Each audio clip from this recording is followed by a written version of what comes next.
Hi guys, my name is Natalie, and I'm going to show you how to do something a little bit different today. Have you ever had this situation where you want to get something special for somebody, but you just don't know what to get them, and you don't want to just buy them something, but you want to do something special for them? Well, I have the answer for you today. I'm going to teach you how to crochet.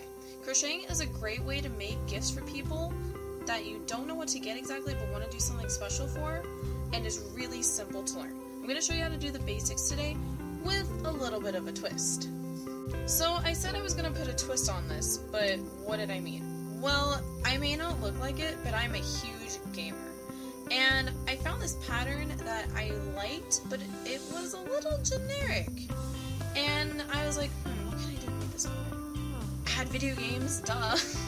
So I took this pattern, looked at it, and I'm going to post it in the description. And I turned it into a PokeBall headband. So I made something really bland, and I made it more fun. So I hope you guys have fun today. Really simple. We're going to go over our materials that we're going to need, the stitches that we'll use, and then we're going to go through the process. Now it's a very simple process, so it might seem like we're going fast.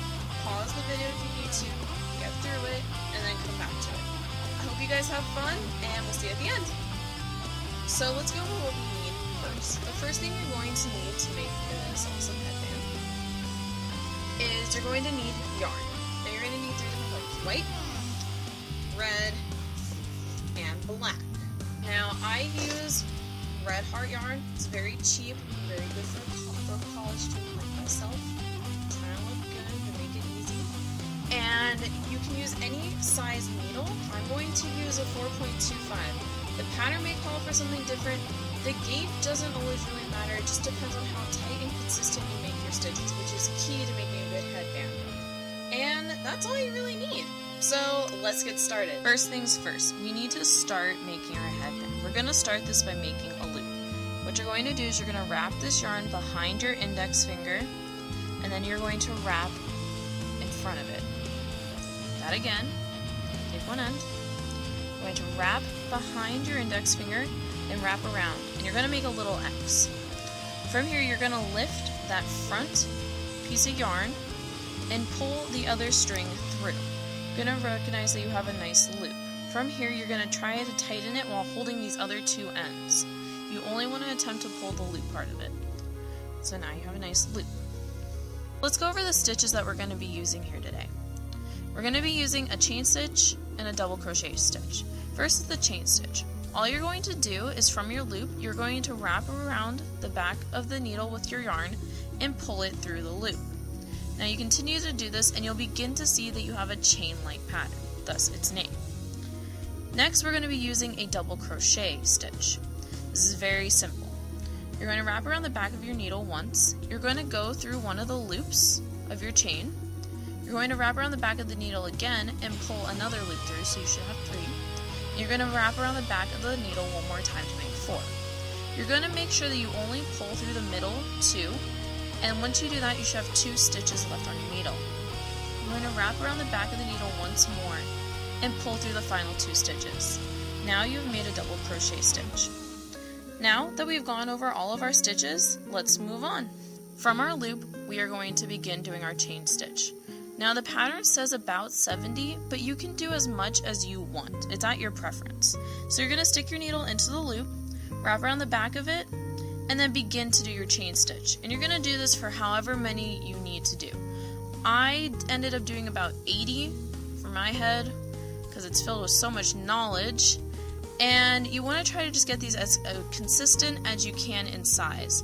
And just continue to make this until it wraps around your head comfortably so that you can pull it on and off. There is some stretch and give in the yarn.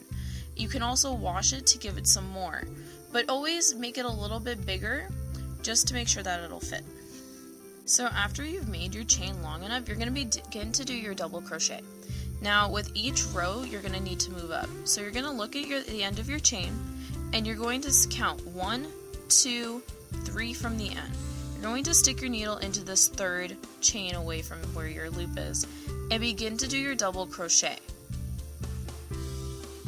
The reason that you're doing it this way is because you need to make sure that you have enough room for the height of the double crochet so that it won't compress the headband.